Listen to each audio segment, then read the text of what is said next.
Ei pessoal, de volta então, módulo 5. Vamos lá. Por que é que nós usamos as medicinas milenares na prática integrativa? Nós já conversamos um pouco sobre isso quando nós estudamos a história da medicina integrativa, vocês se lembram, não é? E pensando bem, não há como trabalharmos com as forças naturais de cura do nosso corpo e do corpo dos nossos pacientes sem buscarmos as bases aonde tudo começou. O Ayurveda conta com 7.000 anos e a MTC, que é a medicina tradicional chinesa, ela tem 5.000 anos de história. E ambas são aquelas que continuam a impactar nosso modo de olhar para a saúde e para o bem-estar. Então nós vamos passar um pouquinho por essas duas medicinas incríveis e nós vamos começar pelo Ayurveda e depois nós vamos dar algumas noções básicas sobre a medicina tradicional chinesa. Vocês sabem, não é um curso de Ayurveda, não é um curso de medicina tradicional chinesa, mas nós queremos que vocês tenham noção do que vocês vão levar ou que vocês vão colocar na prática do dia a dia de vocês com esse conhecimento, ok? Então, começando pelo Ayurveda, nós vamos falar do Ayurveda e eu vou dar aqui um enfoque na nutrição, porque para mim, pessoalmente, a nutrição ayurvédica fez uma diferença gigantesca na minha prática médica. E eu acredito que isso também vai ajudar vocês no dia a dia. Tem uma frase do nosso livro de cabeceira do Ayurveda que diz assim: aquele que se satisfaz diariamente com alimentos saudáveis e com atividades que discriminam o bom e o ruim em tudo e age com sabedoria, aquela pessoa que não é apegada em demasia aos objetos dos sentidos, que desenvolve o ato da caridade, que considera todos como iguais, agindo com gentileza, com sinceridade, com perdão e mantendo a companhia de pessoas boas, torna-se livre de todas as doenças. O livro de qual eu falei para vocês é o Ashtanga Hridayam. É o livro de cabeceira de todo médico ayurvédico. Então, vamos falar um pouquinho sobre essa medicina. O Ayurveda é o ramo terapêutico da ciência védica, ou seja, a ciência védica ela é muito maior do que a medicina, ok? E o lado prático dessa ciência, ou seja, a parte de atividade física dessa ciência, é o yoga. Dessa forma, o Ayurveda é só a parte médica do sistema do yoga ou do sistema védico. Então, dividindo essa palavra, Ayurveda significa ciência da vida. Veda pode ser traduzido como saber espiritual e Ayur como vida e longevidade. Então, aqui entende-se vida em todos os aspectos do ser. O eu superior, a mente, a energia vital, o corpo. Tudo isso nós vamos entender como sendo o Ayur. Segundo os Vedas, então essa ciência antiga, a raiz de toda doença está nos condicionamentos mentais. O termo em sânscrito é prana aparada. De acordo com o modo de viver, o modo de sentir e pensar a realidade, essas são as motivações que vão gerar os condicionamentos mentais. Purificar as motivações é fundamental para a saúde, felicidade e paz. Podemos fazer a mesma leitura em relação às nossas escolhas alimentares.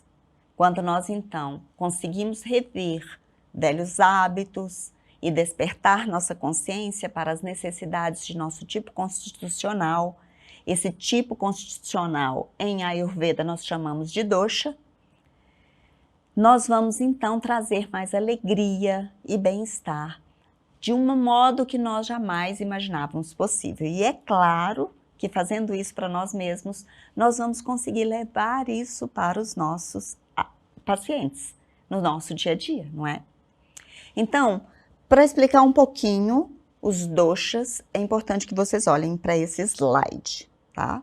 Quando nós pensamos em Ayurveda, nós pensamos em 5 elementos. É assim também na medicina tradicional chinesa, mas os elementos são um pouco diferentes, então é importante vocês entenderem a diferença entre esses dois sistemas, ok? Então, Vata, Pitta e Kapha são os doshas nomeados, ou seja, são as constituições dentro do Ayurveda. Vata é composto por éter e ar. A junção, então, desses dois elementos formam o dosha Vata. O dosha Pitta, ele é a junção do fogo e da água. E depois vem o dosha Kapha, que é a junção de terra e água. Cada um deles tem a sua especificidade. E nós vamos falar um pouquinho disso ao longo aqui dessa aula, ok?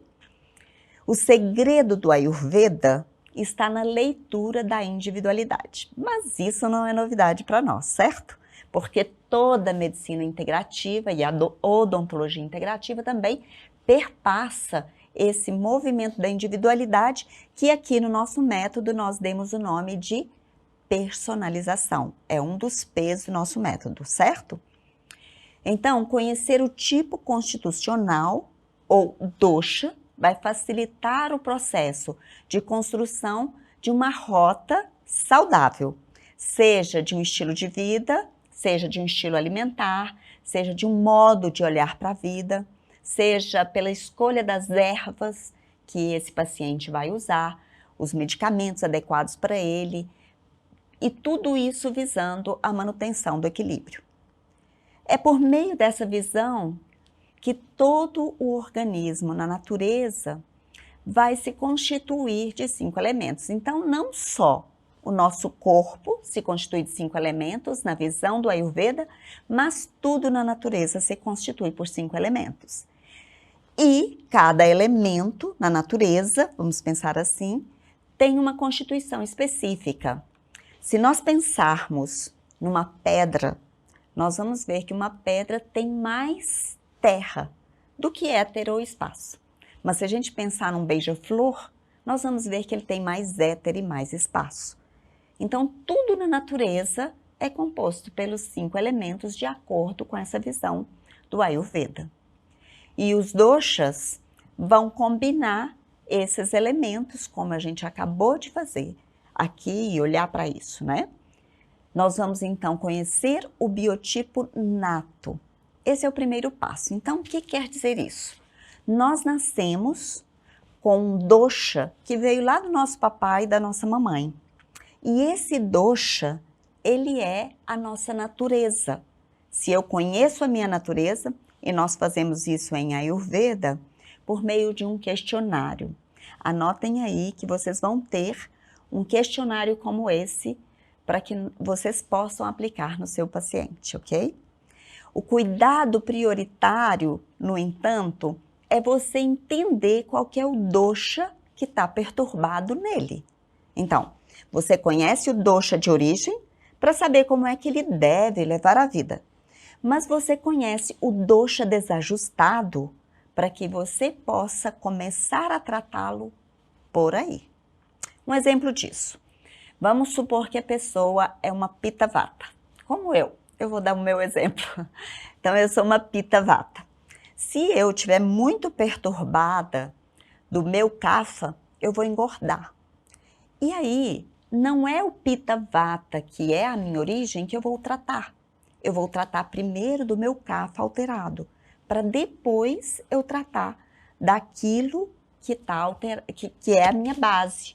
E a minha base vai ser a fonte de nutrição de todos os meus sentidos ao longo da minha vida. Então, se eu sou Vata, Pitta ou Pitta Vata, muitas vezes isso tanto faz, tá bom?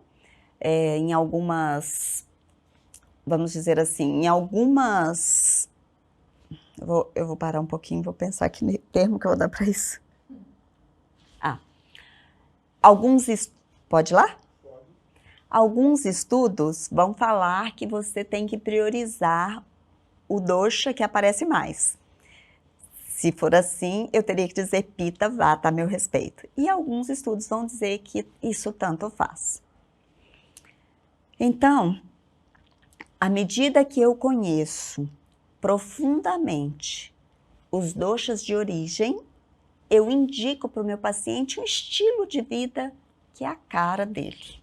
Ou seja, nós personalizamos o nosso trabalho com a ajuda do Ayurveda. A alimentação, apesar de essencial para a construção dos tecidos corporais e da sustentação da nossa energia vital, ainda não possui um lugar de destaque no dia a dia da medicina contemporânea. Vocês vão de convir comigo, né? Para o Ayurveda, no entanto, o que se come, onde se come, como se come e quando se come é de fundamental importância. Então, aquele lema, você é o que você come, nós acrescentamos, você é também aquilo que você é capaz de absorver. O melhor alimento de todos vai intoxicar quando ele não for bem digerido. Aquelas intolerâncias, as sensibilidades, as alergias alimentares, tão em voga nos dias atuais, podem ser causadas não só por uma digestão deficitária, quanto também pelos alimentos em si. Em Ayurveda, nós queremos viver 100 anos com saúde física, mental e espiritual. Essa é o objetivo, esse é o lema do Ayurveda, viver 100 anos com saúde física, mental e espiritual. Então, como que nós vamos atuar em Ayurveda? Se nós temos um dosha que é rico em fogo e ar, e eu der mais fogo e ar para essa pessoa, ela vai ficar sobrecarregada. Então, eu preciso dar a ela aquilo que falta. A regra dentro do Ayurveda é não dar mais do mesmo para não sobrecarregar a constituição e oferecer mais daquilo que falta. Assim, nós vamos manter o equilíbrio da pessoa. A filosofia, então, que sustenta o tratamento ayurvédico, ela é a filosofia... Vou voltar, tá? A filosofia que sustenta o tratamento ayurvédico, ela não só preconiza que o ser humano nasceu para viver 100 anos com saúde, mas ela também se baseia na lei dos opostos. Então, eu não quero sobrecarregar a constituição que já está cheio de alguma coisa. E eu preciso oferecer para ela aquilo que falta a ela. E assim a gente vai sustentando e equilibrando esse organismo. Para o Ayurveda, alimentar-se é um ato que se repete ao longo de um dia e todos os dias da vida. Assim, a escolha dos alimentos impacta enormemente no conjunto orgânico, devido a essa ação repetida ao longo do tempo. É importante demais frisar isso para os pacientes, de tal modo que eles consigam não só perceber o quanto que a escolha alimentar vai contribuir ou não para a saúde dele, ok? Vamos agora estudar um pouquinho sobre a ciência dos sabores. Esse também é um assunto muito gostoso, porque à medida que você entende quais são os elementos que constituem os sabores, você também vai saber recomendar para o seu paciente o que é melhor para ele de acordo com a constituição dele. O diagnóstico da constituição ayurvédica sempre vai ser dado pelos 3 doshas. E o cuidado nutricional vai ser feito também de acordo com os sabores, que são compostos pelos diferentes elementos também que compõem os doshas. Ou seja, nós temos 3 doshas, Vata, Pitta e Kapha, E nós temos 6 sabores: o doce, o salgado, o ácido, o picante, o amargo e o adstringente. Eles revelam propriedades terapêuticas próprias aos alimentos e podem aumentar, reduzir ou equilibrar os doshas. Então, cada sabor é composto por 2 dos 5 elementos básicos da natureza. Então, olha só, nessa tabela que se segue, vocês vão ver isso com muita clareza. O doce é composto por terra e água, e são os açúcares e os amidos que nós encontramos no nosso dia a dia.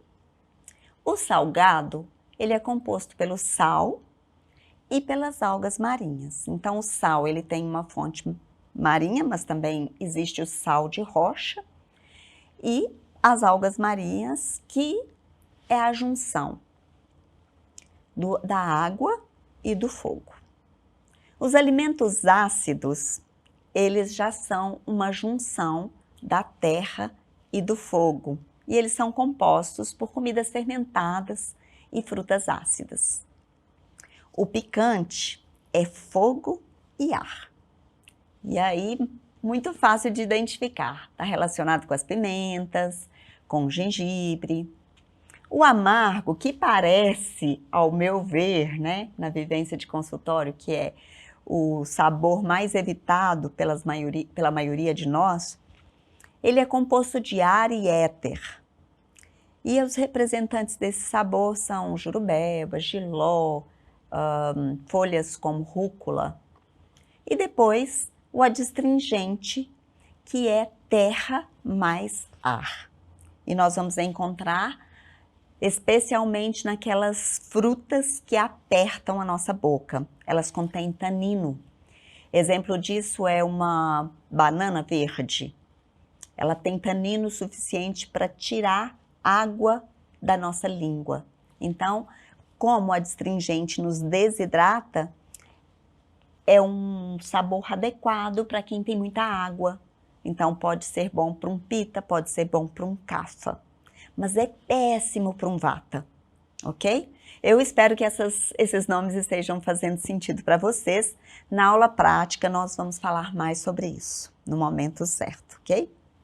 Então, na prática, você vai ter que o doce é representado também pelo trigo, pelo arroz, pelo leite, pelo mel, pelas raízes, tâmara, o alcaçuz, hortelã, o ghee, ovos, queijo branco, uma granola, uma cevada, os pães e as massas, todas as frutas maduras. Então, vou enumerar algumas: manga, melancia, figo, goiaba, banana madura, pêssego, tâmara, morango, abacate, coco, papaya. Também algumas nozes, como amendoim, nozes, macadâmia, pistache. Desculpa, eu falei amendoim como nozes, mas amendoim, na verdade, é um... Quer que eu volte? Melhor voltar. Tá. Então, onde parei? Papaya. Papaya, e depois de papaya a gente começa. Algumas nozes, como macadâmia, pistache, o amendoim também entra aqui. A canela, o cardamomo, a erva doce, a noz moscada. E ainda temos cenoura, batata doce, alcachofra, aspargo, beterraba, milho, vagem, cogumelo. A cebola, quando ela é cozida, ela entra na categoria de doce. Quando ela é crua, ela entra na categoria de picante e ácida. E ainda temos semente de girassol e semente de gergelim. Percebem como o elemento doce, né, ou melhor, o sabor doce, como ele é vasto na natureza. Em relação ao sabor salgado, nós temos o sal marinho, que a gente já falou anteriormente, o shoyu, as algas marinhas e o sal de rocha, ok? O sal de rocha nós conhecemos bem como sal rosa, tá? E a única coisa que você tem que ter certeza é se esse sal tem a qualidade que ele diz ter. Porque quando nós escolhemos o nosso sal em medicina integrativa, nós preferimos o sal integral. E geralmente o sal de rocha é um sal integral, não é um sal refinado, ok? E o ácido e o azedo? Quais são os representantes além das frutas cítricas? O iogurte, o queijo amarelo, o hibisco, tomate, todos os picles, o vinagre, o orégano, a bebida gasosa, os vinhos, ok? Quais são os representantes do sabor picante? Como eu disse anteriormente, a cebola crua, o rabanete, as pimentas, o gengibre também, como a gente já disse, o alho, a açafétida. Para quem não sabe o que é açafétida, é um tempero que, como o próprio nome diz, ele não cheira bem, mas ele substitui a cebola e o alho, especialmente o alho. Em culturas muito espiritualizadas na Índia, é comum não se usar a cebola e o alho, porque, segundo eles, né, segundo essa cultura espiritual, esses alimentos, eles aumentam o desejo sexual. Então, a açafétida entra como um substituto. Outros exemplos de picante é a mostarda, a salsinha e a manjerona. E o amargo? Quais seriam os representantes do amargo? A raiz de dente de leão, o ruibarbo, a raiz fresca do açafrão indiano, que a gente chama de cúrcuma, a raiz de genciana, o jiló, os vegetais verdes e amarelos em geral, como a berinjela, o espinafre, a endívia, o agrião, a rúcula, a couve de Bruxelas, a couve comum, a escarola, o brócolis, a chicória, as azeitonas e o café.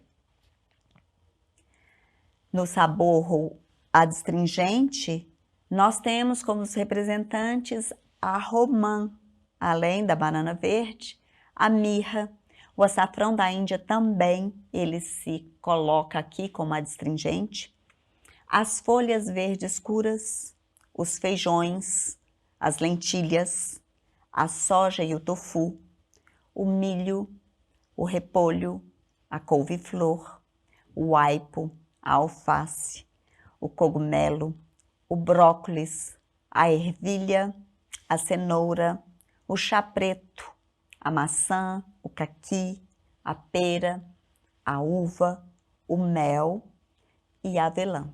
Aqui eu já chamo atenção para vocês a respeito do mel. O mel, ele é muito importante como expectorante. Como ele é adstringente, ele tira a secreção, mas ele não deve ser usado acima de 40 graus, num líquido que tenha mais do que 40 graus de temperatura, ok?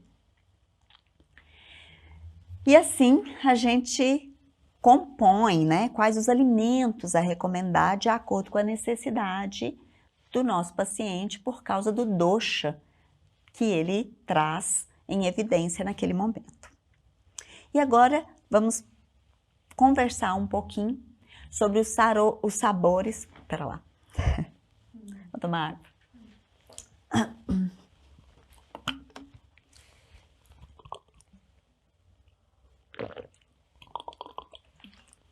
O brócolis estava no adstringente e no amargo. Tem alguns que são 2.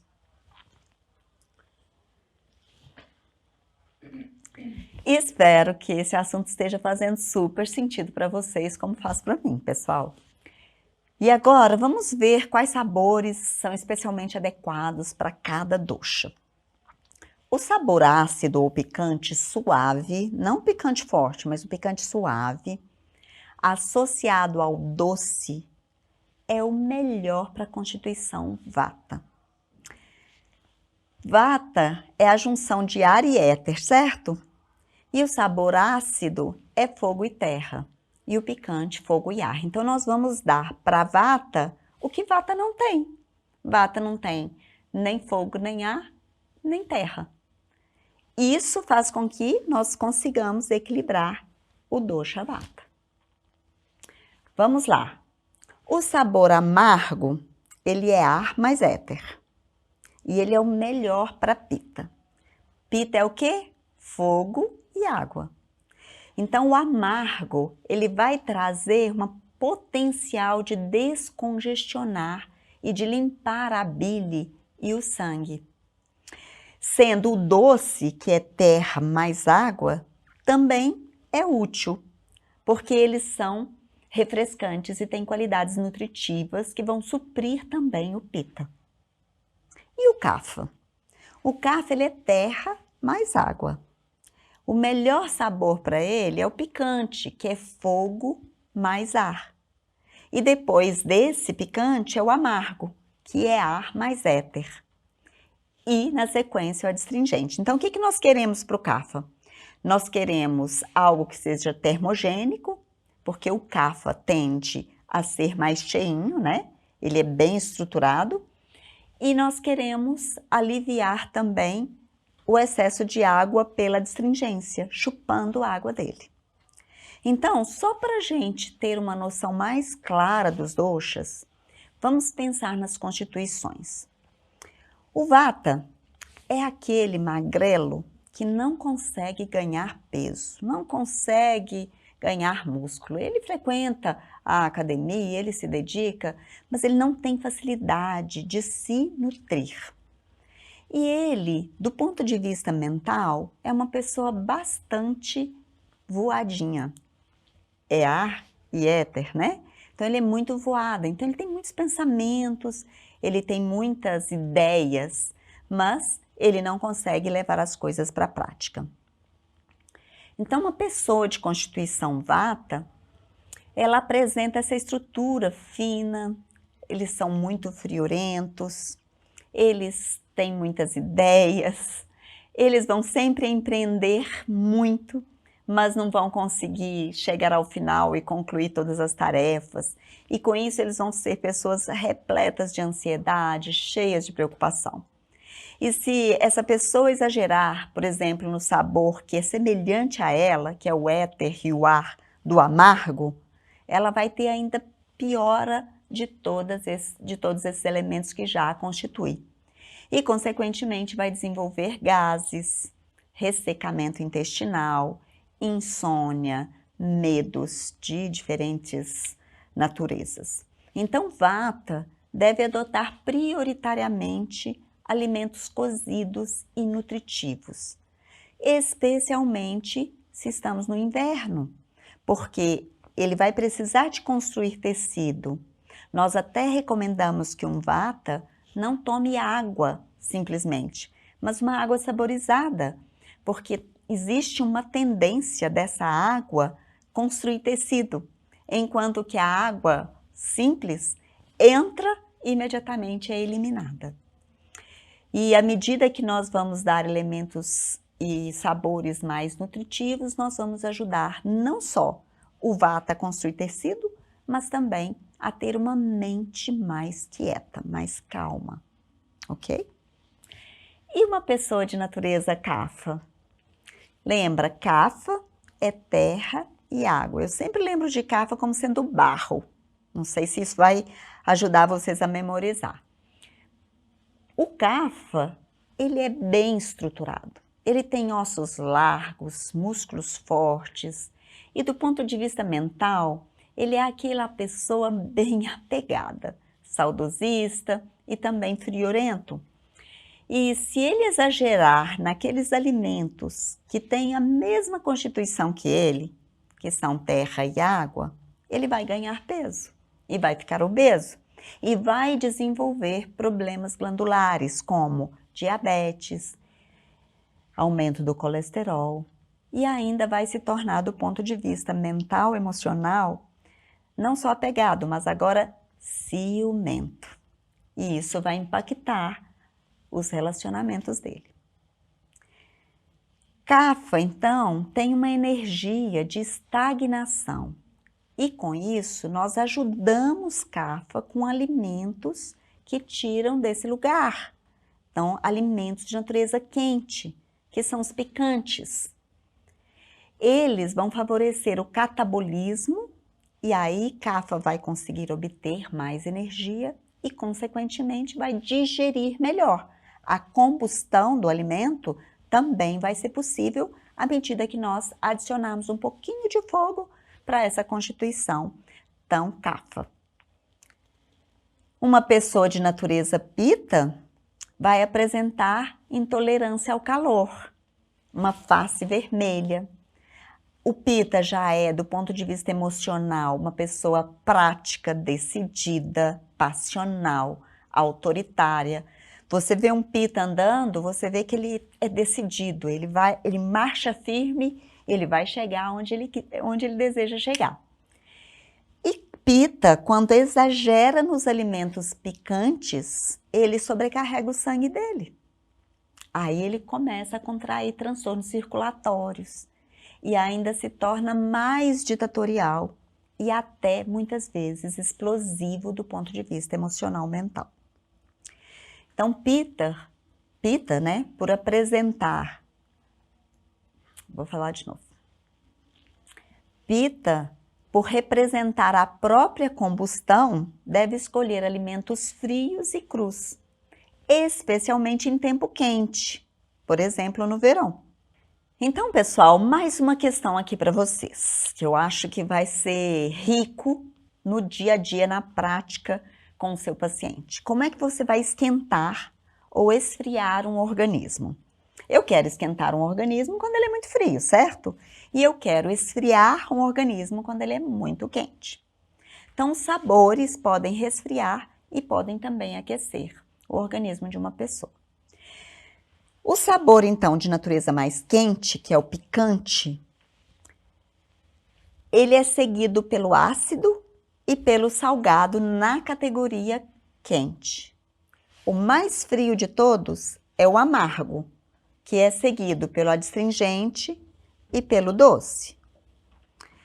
Os sabores, quando em excesso, vão agravar tanto o dosha, que se eleva, quanto o dosha, que fica reduzido.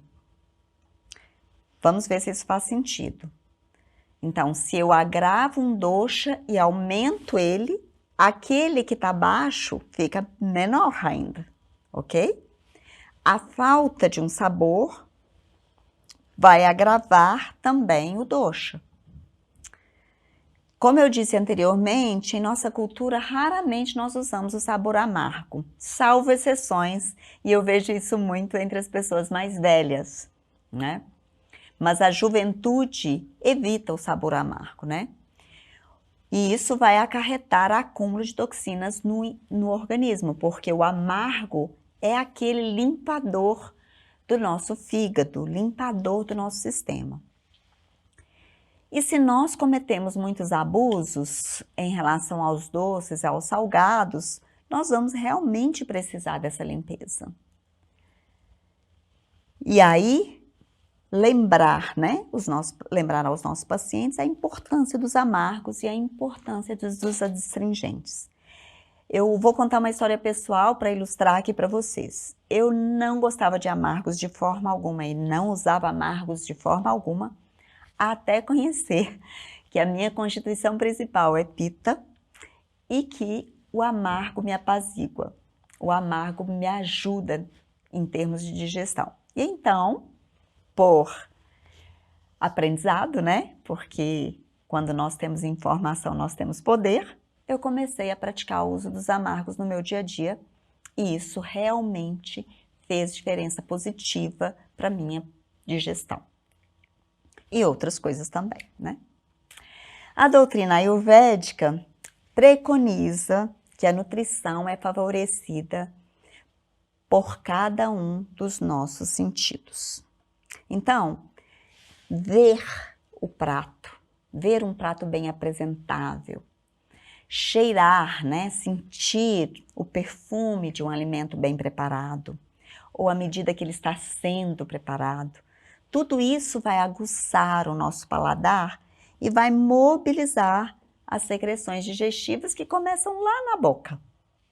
E além disso, o Ayurveda ainda nos presenteia com as emoções, relacionando as mesmas com os sabores e vice-versa. Muito legal você pensar que as emoções quentes estão ligadas à raiva, ao ódio e à inveja. E que as emoções frias estão relacionadas ao medo, à tristeza e à mágoa. A raiva, por exemplo, ela pode danificar o fígado, semelhante ao efeito do alcoolismo. Por outro lado, o amor e o apego aumentam características do doce dentro de nós, que aumenta o cafa e o muco. Então, são pessoas que vão ter problemas de bronquite, de sinusite, todas aquelas ites dessa região, né, estão relacionadas com esse tipo de emoção também. A ambição e a avareza aumentam as características do salgado, que aumentam também o CAFA, e com isso a pessoa ganha estrutura e aumenta o peso, gera obesidade também. Emoções ácidas, como a inveja e o ressentimento, podem causar azia ou hiperacidez, porque elas aumentam as características do ácido dentro de nós. De novo, o ódio aumenta as características do picante, que pode deixar a pessoa mais encalorada, hiperativa, agitada, né?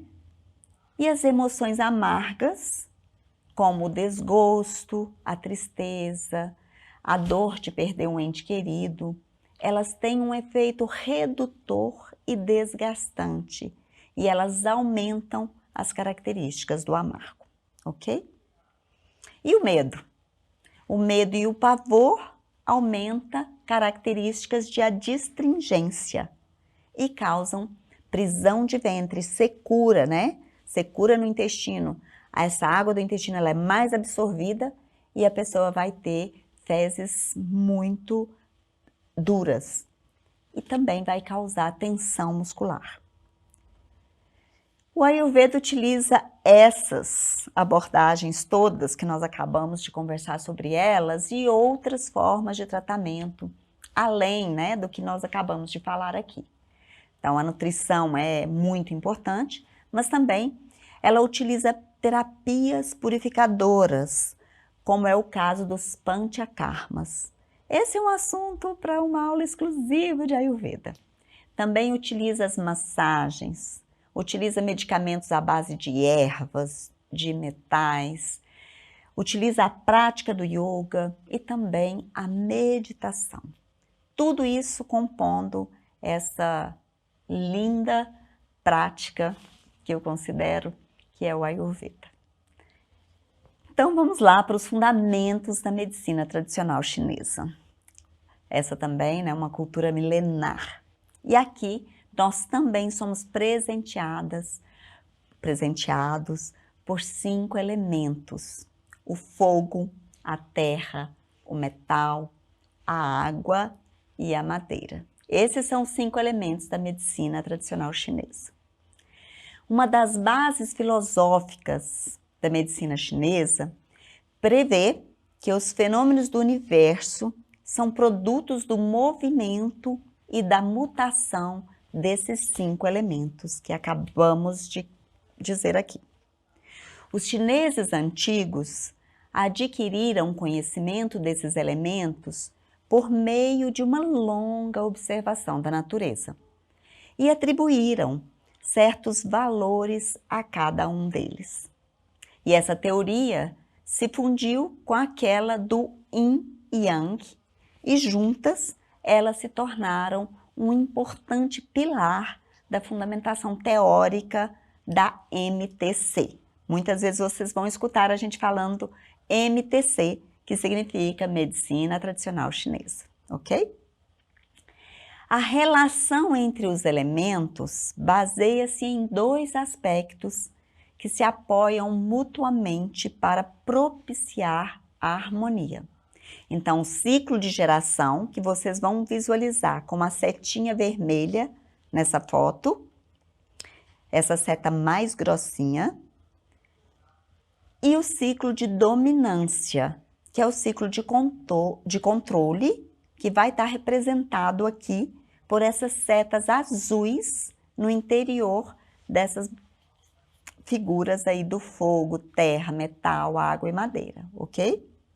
O ciclo de geração desencadeia uma sequência em que cada elemento é gerado pelo precedente e dá origem ao elemento seguinte. Então, nós vamos ter a madeira gerando o fogo, porque a madeira em combustão faz o fogo crescer, o fogo gerando a terra, as cinzas originadas do fogo vão descer para o solo e vão ser absorvidas pela terra, e essa terra vai se fortalecer. E a terra gera o metal. No interior do solo são produzidos os minérios, que formam os metais, não é verdade? O metal gera água. Então, o metal, ao ser derretido, ele retorna à forma líquida. E a água gera a madeira, porque a água é fundamental para o crescimento das árvores. No ciclo de dominância, por outro lado, os elementos formam relações de controle e restrição uns sobre os outros. Então, a madeira controla a terra. A madeira consome a terra. A terra controla a água. A terra limita o caminho da água. A água controla o fogo. Por quê? Porque a água apaga o fogo. O fogo controla o metal, porque o fogo derrete o metal.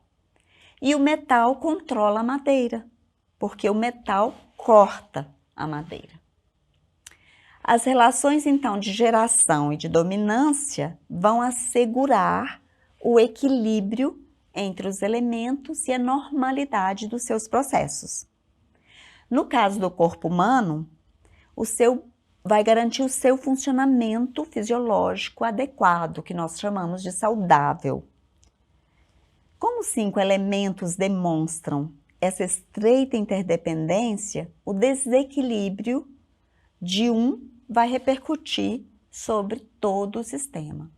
Então, de novo, mostrando essa interdependência, essa integridade, esse olhar totalitário que precisamos ter sobre o sistema.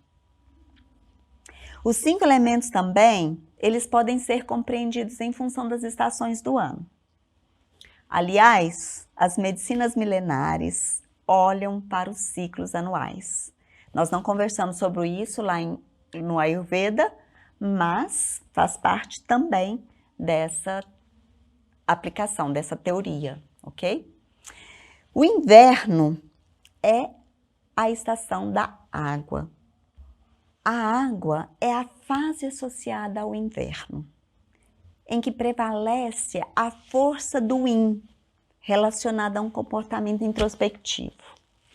O inverno é tempo de descanso, quietude, quando a energia deve ser poupada, recolhida, conservada e armazenada.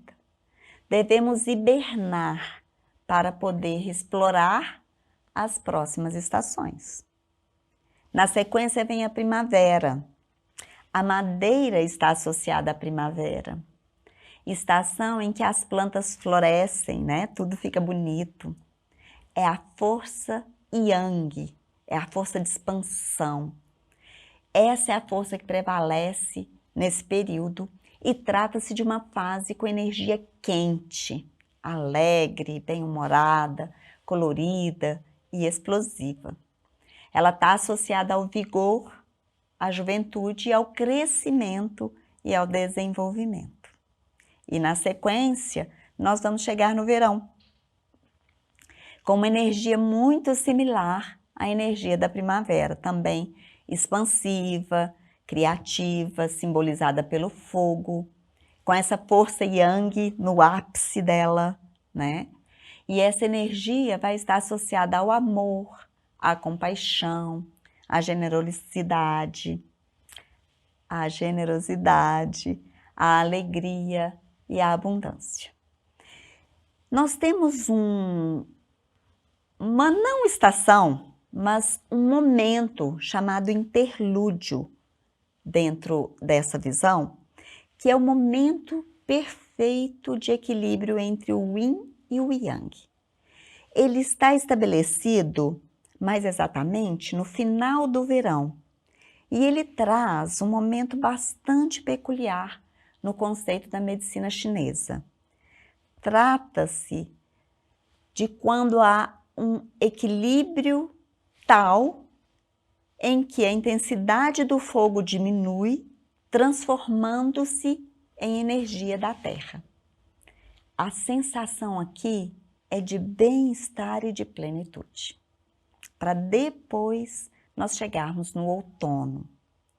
No início do outono, a energia da Terra transforma-se em metal e durante essa fase começa novamente a condensar, contrair, volta-se para dentro para se acumular e armazenar. É quando libertamos tudo que pode ser dispensável.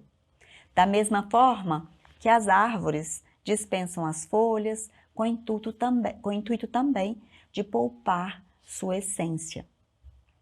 É necessário nesse momento economizar forças para atravessar o inverno, um período de processar todos os aprendizados obtidos no verão. Assim, cada elemento também representa uma parte do corpo em função de suas características.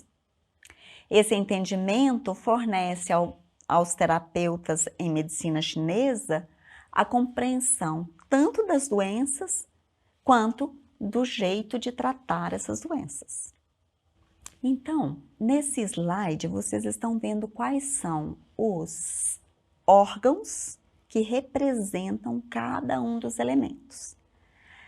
A água representa o rim e bexiga, e a emoção relacionada é o medo.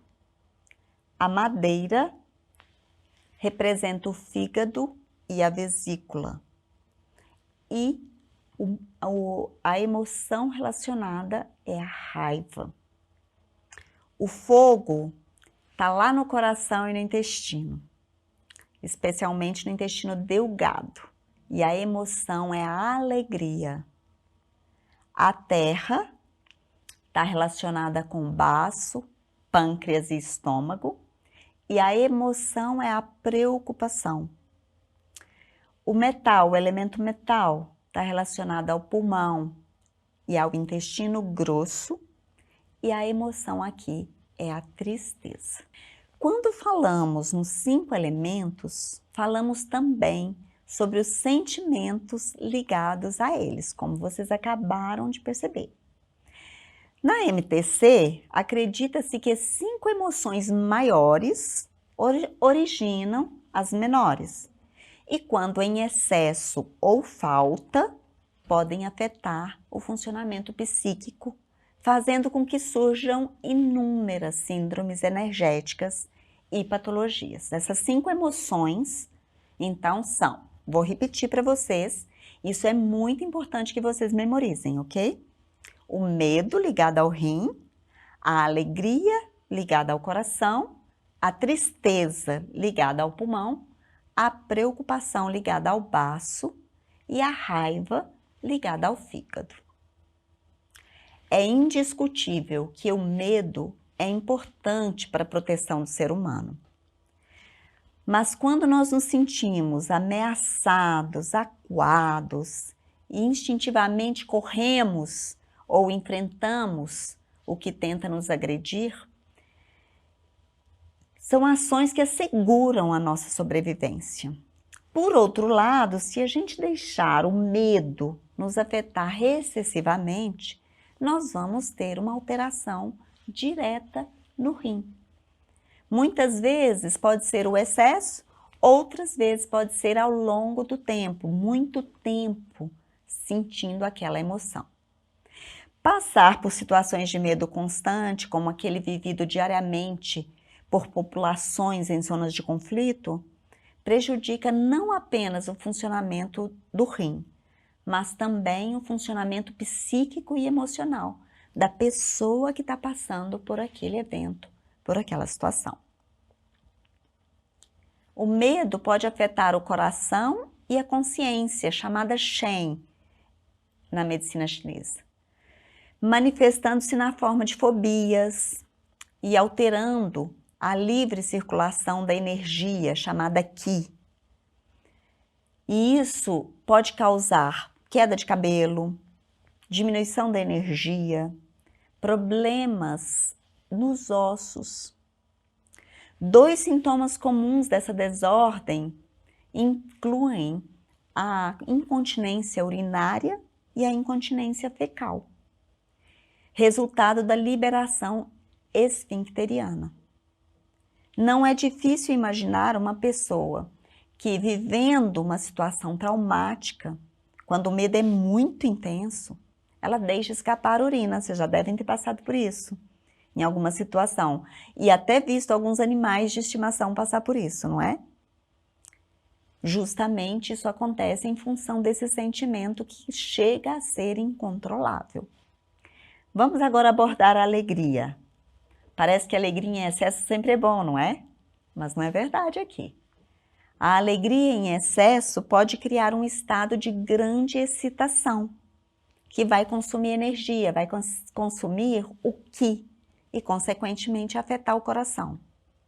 Como resultado, o Shen, a consciência, né, perde a sua base e a pessoa não consegue se concentrar. E ela vai alternar euforia, depressão, né, como em algumas doenças mentais que conhecemos bem. Isso seria como quando a gente recebe uma notícia maravilhosa que traz uma alegria estonteante, mas não ter condições de metabolizar aquela situação. Então, um excesso de notícias boas, por incrível que parível, como eu costumo brincar, né, gente, pode afetar o coração. A melancolia vai comprometer quem? O pulmão, né? A tristeza, como a gente já falou. E vai provocar qual tipo de doença? Bronquites, sinusites, rinites, asma, falta de ar, problemas de pele e também baixa na imunidade. Quando estamos diante de situações de grande tristeza, isso atinge realmente o pulmão e provoca alterações respiratórias importantes, como essa que nós acabamos de citar. Pode também haver problemas de pele e uma baixa muito grande da imunidade. Se a gente pensar que nosso órgão de imunidade é o nosso timo, né, que está na região aqui do nosso pulmão, isso faz muito sentido, ok? A preocupação excessiva e o comportamento obsessivo vão alterar o baço. São aquelas pessoas ansiosas que desenvolvem insônia, que têm dificuldade em absorver os nutrientes e, consequentemente, de ganhar estrutura corporal.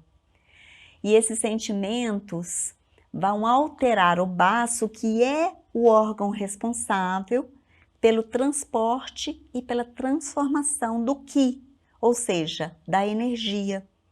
Pessoas com desarmonia do elemento terra, que é o responsável por essa emoção, são pessoas então ansiosas e frequentemente desenvolvem dificuldade para dormir.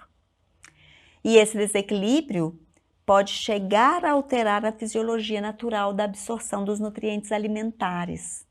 São pessoas com dificuldade de assimilar e de reter energia. E elas podem, por conta disso, aumentar o peso. Não porque elas sofreram de deficiência, mas porque elas incham por dificuldade de metabolizar tudo. Seriam pessoas que, em momentos de grande tensão e preocupação, descontam na comida e priorizam o consumo de alto valor calórico.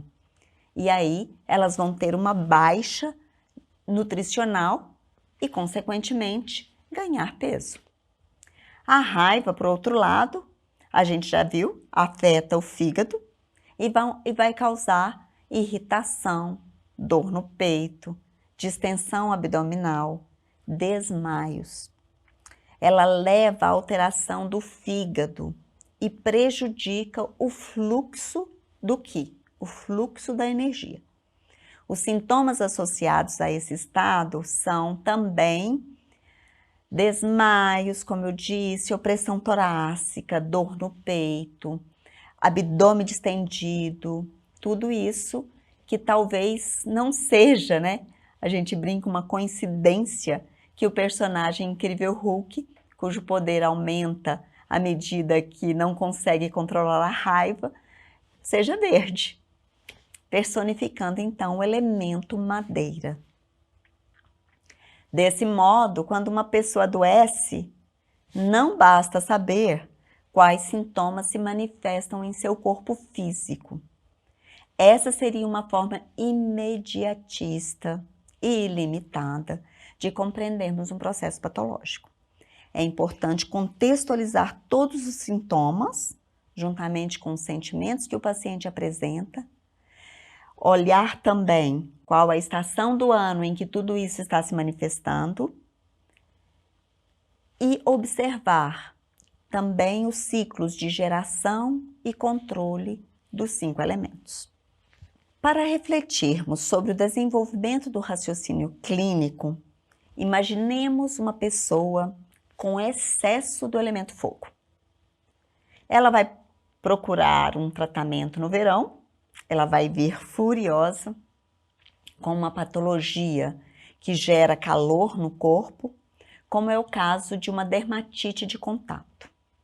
O tratamento nesse caso não deve envolver apenas a eliminação do agente causador da doença. É imprescindível a administração do elemento água, que domina o fogo. Assim, algumas das seguintes estratégias poderão ser utilizadas. Resfriar o corpo do paciente por meio do consumo de alimentos energeticamente frios, né?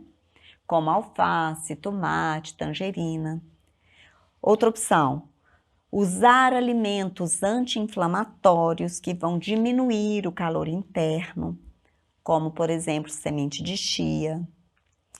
Uma outra forma, diminuir o consumo de alimentos energeticamente quentes, como álcool, gengibre, pimenta, café.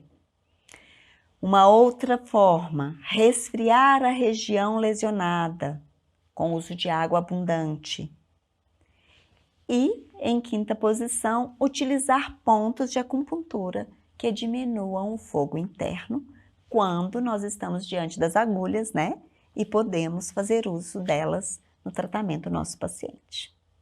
Com isso, nós fechamos essas 2 joias do tratamento que integram, né, as práticas integrativas de uma forma não tão evidente, mas que vai ser importantíssimo para vocês saberem e aplicarem aí no dia a dia de vocês.